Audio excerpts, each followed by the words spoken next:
galgala Google dhaabbati guddaan addunyaa tanaa Google Translation yookaan turjubbaan Google irratti afaan Oromoo dabalate afaanota 24 liistii isaa yookaan galmee sarara dabalee jira afaan Oromoo afaan kan keessa tokko uummata Oromoo illee guddoo gammaduu jira baggammaddan jenna maal jettaa Abirish? Ya Googlein afaan Oromoo afaan tajaajila Google godhatee jira. Google jechuun kaampanii guddaa baay'ee maal jette maqaan Google turjubbaan jechuun maal jette maqaan itti waamu.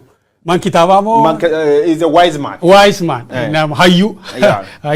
Afaan Oromoo afaan Google ta'e jechuun Google dhaabbata guddaa addunyaa kana yeroo ammaa afaanota hedduun tajaajila kennaa jirudha. Afaan saayinsii teekinooloojii afaan qorannaa afaanota gurguddoo addunyaatti dabalamee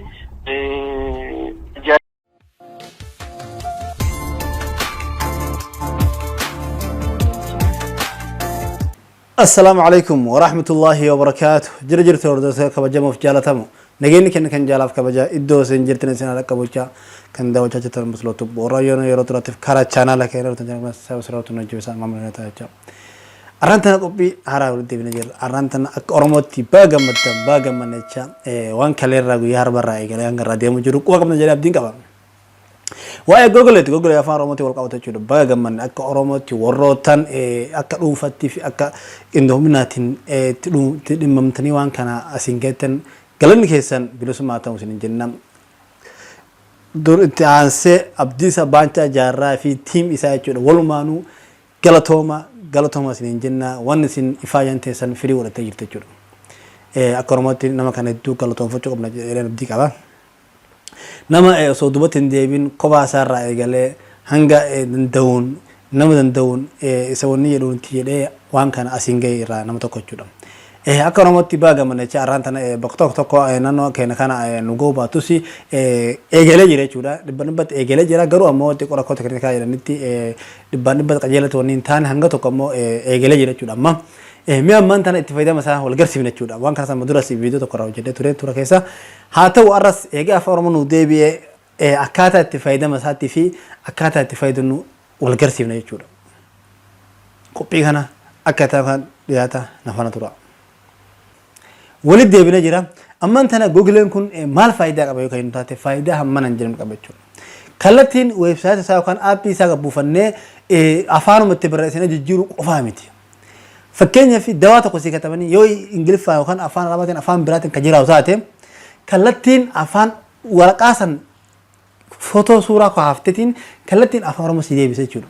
Biyya tokko dhayita fakkeenyaaf biyya afaan hin beekne tokko dhayita biyya kana beeksisuu kunniin yoo kasii galu taate kallattiin suuraa kaaftee yoo gaafatte kallattiin afaan Oromoo sii deebisa jechuudha. Waan barbaadde kallattiin afaan jirurraa afaan Arabaa afaan fedha haa ta'u kallattiin gara afaan Oromoo sii deebisa jechuudha. Suuraa haa ta'u barreeffama waraqaa jiru haa ta'u ka ati sitti barreessitu haa ta'u wama fedhe karaa kallattiin karaa afaan Oromoo sii deebisa jechuudha. Wanni kun waan akka malee guddaati waan akka malee hawwii kenna ture jechuudha. Waraqaa tokko fuutee suuraa yoo kaaftu taate kallattiin Google keessa seentetiin afaan jijjiiroo kan taate kallattiin afaan waraqaa san guutuu afaan Oromoo sii deebisa. Mee ammaan tana akkaataa kan sigalsan afaan tura. Asirratti karaa lamaan fayyadamna. Karaan tokko aappii gabbuufatan Play Store seentaniitiin Google Translate tani barreessanii gabbuufatan nama biliyoona tokko gadi buufatee jirate jechuudha. Gabbuufatan karaa lammataa Chrome warraan karaa website isaaniitiin jijjiirra jechuudha. Afaan karaa lamii kanaan fayyadamna. Mee ammaan tana karaa Googleetiin ilaallu. Asirratti barreessina.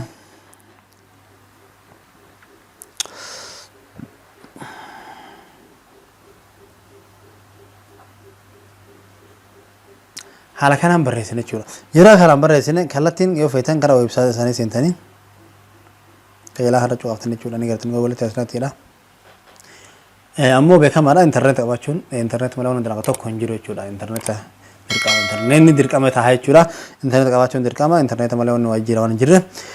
Fakkeenyaaf haala kanaan naaf baasa. Yeroo haala kanaan naaf baase asirratti Ingiliffa jedha. Asirratti ammoo afaan tokkollee naaf fille. Kallattiin afaan Oromoo barreessee jecha afaan Oromoo tokko barreessee gara Ingiliffaa deebisuu barbaade yoo ta'u taate asirratti gubbaa hara cuqaasa. Yeroo gubbaa hara cuqaasee sana fidaal afaan filadhuu naan jedha. Yeroo afaan haala kanaan nu baasa afaan filadhu jedhee nu baasa. Yeroo kanaan nu baase kallattiin oloofna jechuudha. Oloofni asitti afaan Oromoo keessa barbaadna jechuudha. kun oni gartan jedha abdiin qaba afaan oromoo ka jedhu ni gartan jechuudha irra cuqaafna jechuudha yeroo irra cuqaafnu barreeffame gamana afaan oromooti barreeffame gamana afaan ingiliffaati jechuudha fakkeenyaaf asii jecha afaan oromoo tokko yoo barreesse kallattii mangaar afaan ingiliffaa naa jijjiira keenya jiru tokko barreessine mee halaallu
دي هم دكوش انترنت كيش لا فاهم تيف نارك تورو جرا أبساني كنا نقدر تنجي أبدين كابا خلتين جيرة جيرة شولا أصلا دكوش انترنت كابا شو كابا انترنت لا فاهم تيسين وني جيلا انترنت سامبرة تاو كابا أما خلتين جيتش أفهم برا كان أفهم إنجليزي فنا ديف جيرة شولا سجلا سناف جيرة شولا فكيني خلتين حالا كان أفهم بربادن يو أمو أفهم إنجليزي أفهم عربي أفهم برا عربي انتدس أستوتنيتين أفان براك أفان أورما جيرو بربادن سن ترتيجو أفتني إرخاتني خلت منقر أفان سنيتني جيرة جود كون وان قدارا جمبچو قدارا تو كوچورا كأورما تيوته جمبچو هنگان نجيم تكاي جودا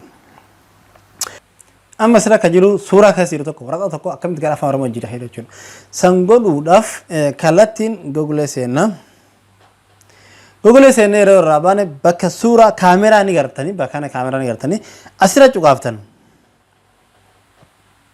iddoo kana yeroo cuqaftanii raabatan yoo iddoo kana suuraa waraqata qaqqabatan kallattiin iddoo kaameraa kana dhootanii suuraa kaaftan jechuudha yoo ammoo suuraa kaaftanii gara keessa ka galara isin ka jiraatu taate kallattiin man suuraa kaaftan fudhatan jechuudha fakkeenyaaf suuraa tokko fudhannee waliin ilaalla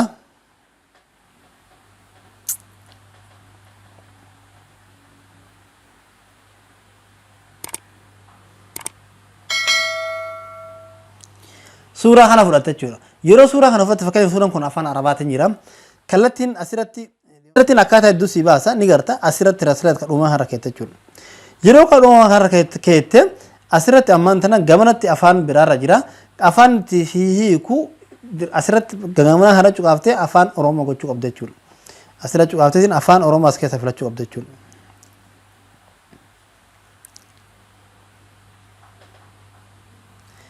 kun ammaaf asitti ammoo afaan bakka kanaan hin dhufne ammoo xiqqishoo akka nuyi manatti rakkoo teeknikaa xiqqishoo waan dhumatiniif sirreessu jira jechuudha asitti afaan oromoo sii dhufa azala dhufa bakka reef tana sinitti akka azala dhufa jechuudha yeroo azala dhufte kallattiin afaan oromoo irra keette barreeffamni kun kallattiin gara afaan oromoo sii jijjiirame jechuudha afaan oromoo yeroo sii jijjiirame akkasitti koppis gootee afaan oromoo nama erguu dandeenya jechuudha haala kanaan barreeffama jiru hunda isaatu waraqaa waan barbaadde hunda beeksisa adda addaa fakkeenyaaf sii galuu taate kallattiin suuruma kaaftetiin kallattiin jijjiiruu dandeenya jechuudha.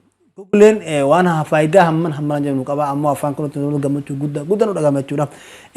Warrootan itti faajjanii akka afaan kun galma gahu nu goota Abdiisaa Baancaa Jaraa fi taayimni isaa guutuu waliin galatooma san jenna qophii kana fakkaata haa qophii kana fakkaata walitti deemu nagaan nuti nama sirootuu sabaa sirootuu jechuun dagatiin maamila kennataa galatooma.